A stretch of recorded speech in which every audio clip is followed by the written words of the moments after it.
are the black people? Who are the Africans? Who is Al-Keblan? Al-Keblan is not the European race. Al-Keblan is the mother of humankind, and that is my kind. Hey, the Hamite theology. No, Noah had 3 sons. One son is Shem, the other son is Ham.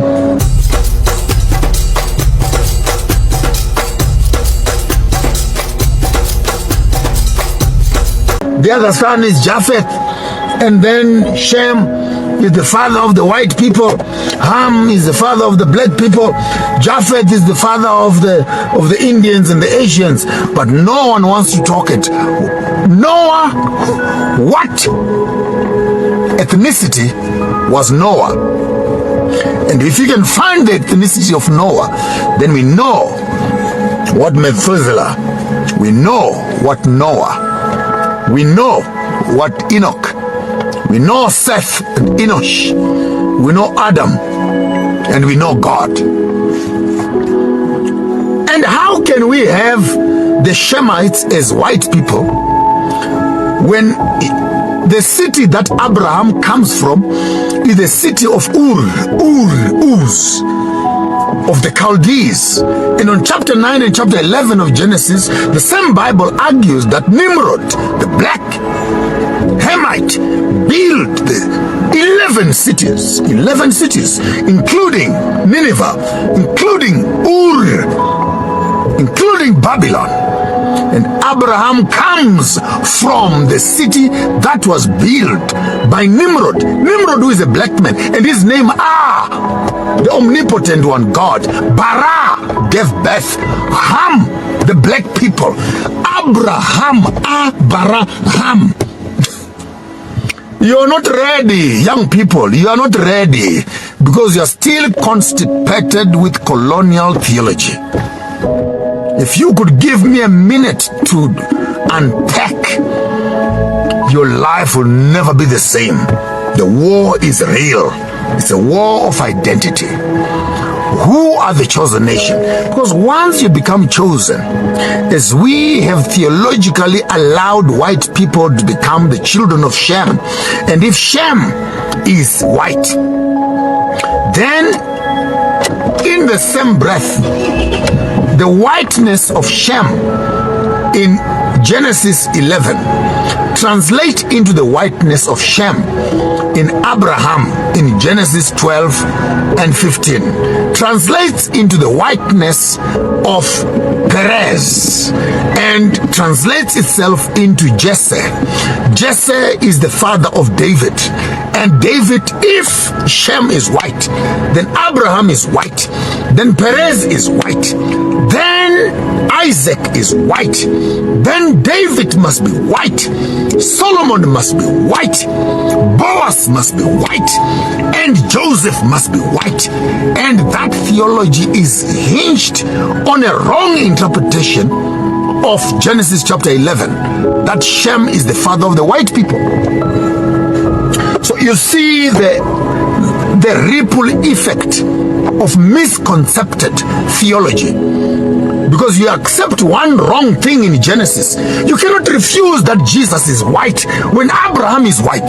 You can't refuse that Jesus is white when David is meant to be white according to the Shemite and the Hamite theology that purports that Shem is the father of white people and salvation comes from the family of Shem. I don't know what I'm gonna do with you as young people who have big mouths and small ears. Big mouths, small ears, and minute brains. You can't process this information because the revolution will start. Again, this is where religion really messes up this thing to a level you can't understand. Because it is Christianity that taught the Afrikaner when he came here that God was cooking people in a pot. Humanity was in a pot. This is on paper. Yeah. The Dutch Reformed theology. So he took out the whites first. That's why they are white. The next, he took out the Indians and the coloreds. That's why they're light in complexion. He thought he was going to take out the blacks. Then the story says he forgot the blacks in the bottom of the pot. That's why they bent and they are black. Bending. Now, then Christianity says, you are a chosen nation. Oh, the covenant. To this group now. You are a chosen nation. And listen to dangerous verses. Wherever your foot will go, I'll give you that land. I'll send you to the land of the Gentiles who don't know, and I'll give you that land. And then the Afrikaner, when he comes into South Africa, he says, God gave us this land.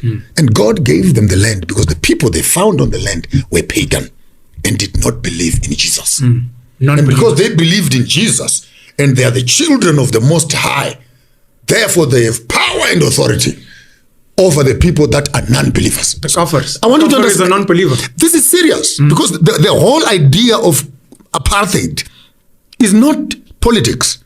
It's religion. Therefore, if you don't believe in Jesus, you don't deserve dignity, you don't deserve respect, you don't deserve land. And me who believe in Jesus, as that other white man from Harry Smith, whatever it is, spoke out blatantly. Lord Smith. Not Lord Smith, man. This is a pastor who does crusades there, with puts on a big hat. Oh, Buchanan. Yeah. Spoke up and he said, only us, the covenant, Afrikaners and white people made a covenant with God.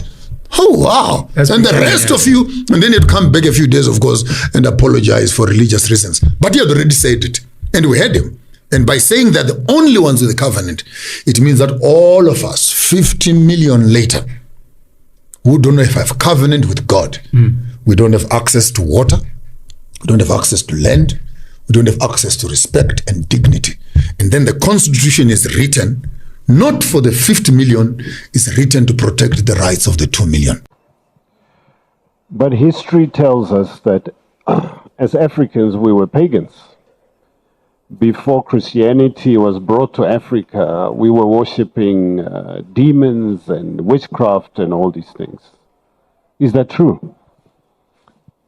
All African, when you pick up the book, by the way, there's a chapter I put there for African names of God in the African space. And when you get to that chapter, you discover that African traditional religions are all monotheistic. Unkulunkulu, Umvelingangi, Mudimu, Ramasedi, Ngari, Gainyame, Onkopon, all those names. They don't talk of a plural God. When the white men found an African kneeling under a tree in prayer, they said he's worshipping a tree. There's no African religion that teaches Africans to worship their forefathers and their ancestors. Ancestors are a historical connecting cable to the creation that happened before we became. Therefore, I am Joshua, the son of Lazarus. Lazarus, who is the son of Marara. Marara, who is the son of Maponga. Maponga, who is the son of Minyuki. Minyuki, the son of Muchena. Muchena, the son of Nduma. Son of Nokwara. Son of Chapinduka. Son of Mwenemtapa. Son of Tobera. Son of Murenga. From the great kingdoms of Guruswa in Embo, the sons of Nangashe were in Ethiopia now. Who are the sons of Ham in your Bible? The sons of Cush, the sons of Adam, the sons of God. Now, when you understand that our ululations of our African genealogy is not worshipping ancestors, but recognizing those who were here before us, connecting us to the one who made us before we became. Then you say in African worships ancestors. There's no African religion. There's no African spirituality that teaches you to worship your forefathers. It simply says, call on them. And by the way, there's no African prayer that does not end before you say, please tell the one who created you to deal with this problem. Therefore, it's what we call sacred history interpreted in European construct. When an African calls his forefathers, just like a Jew says, God of Isaac, God of Jacob, God of Abraham, and etc. An African, and by the way, white people don't know the Bible. Well, they don't have ancestors, they don't have surnames, they don't have totems. When they say Jesus of the tribe of Judah, they don't know the other Jesus is Mtaung. So we cannot help them. Because even the construct of the text itself challenges their culture, which they don't have. When your brother dies, please go and marry the wife. A white man does not know how to do that. But in African, it's culture. When boys are of a certain age, please go and circumcise them. A white man does not know how to do that. A black man knows how to do that.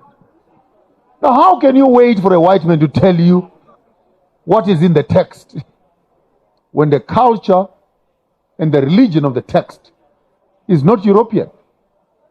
80% of the Bible is polygamy. The white man does not know that.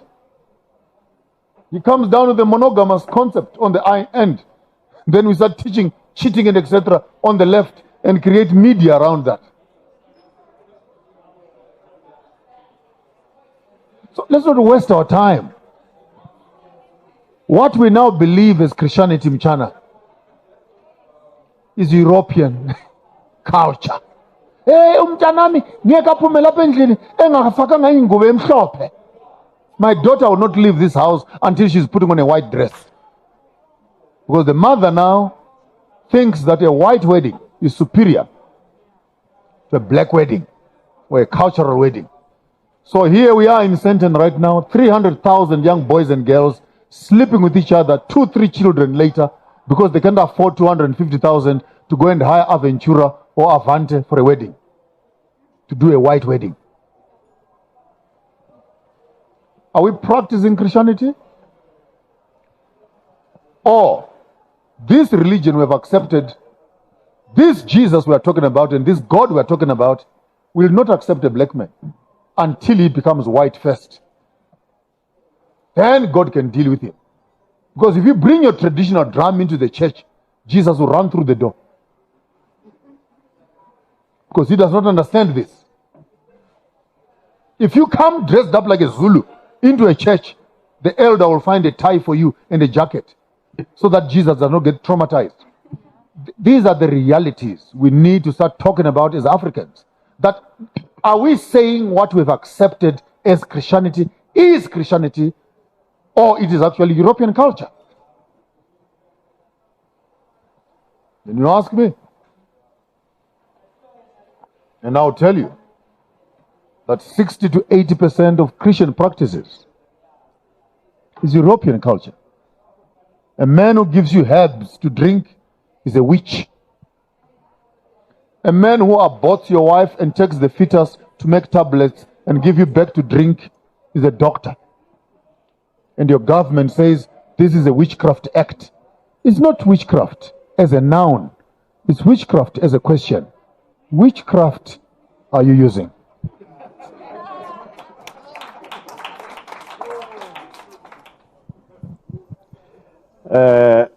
I'm getting nervous because that stick keeps pointing at me and I've got a feeling it can end up hitting me if I say the wrong thing.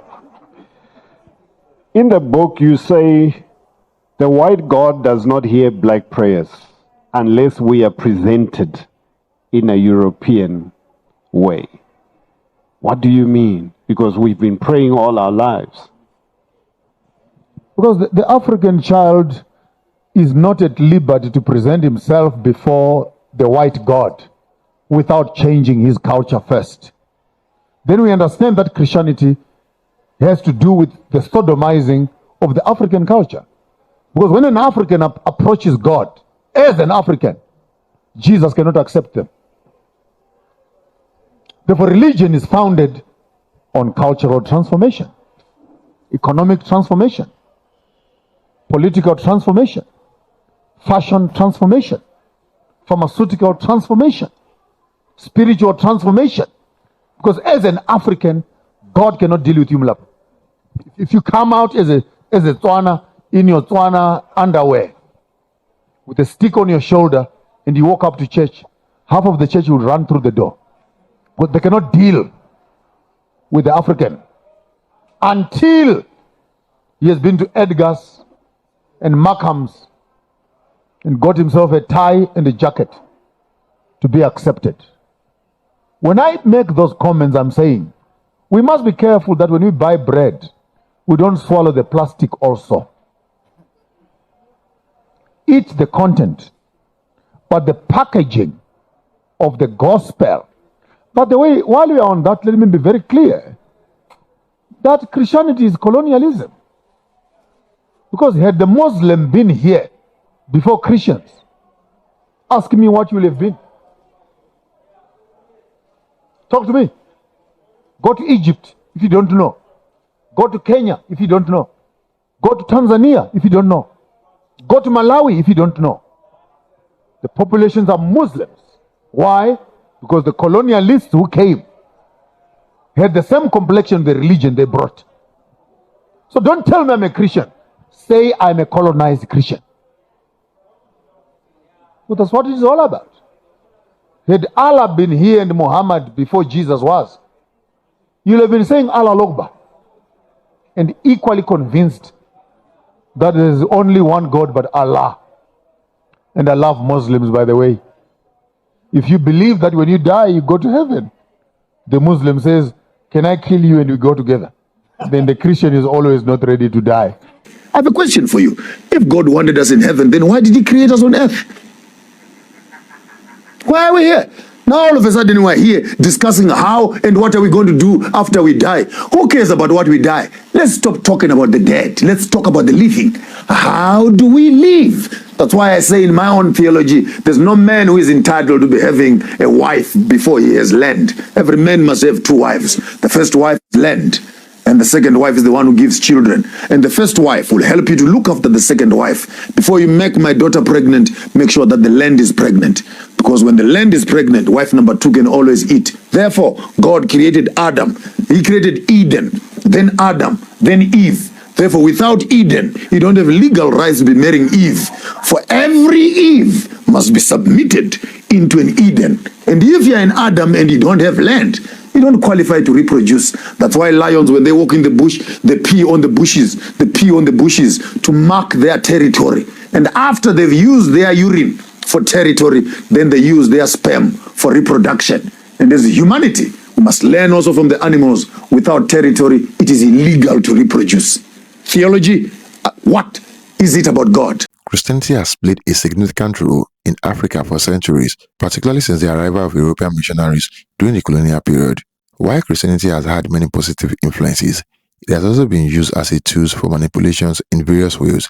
During the colonial era, European powers used Christianity as part of their imperial strategies to control African populations. Missionaries often accompanied colonial administrators, and their efforts to convert Africans to Christianity were sometimes tied to the broader goals of imposing European cultural norms and values.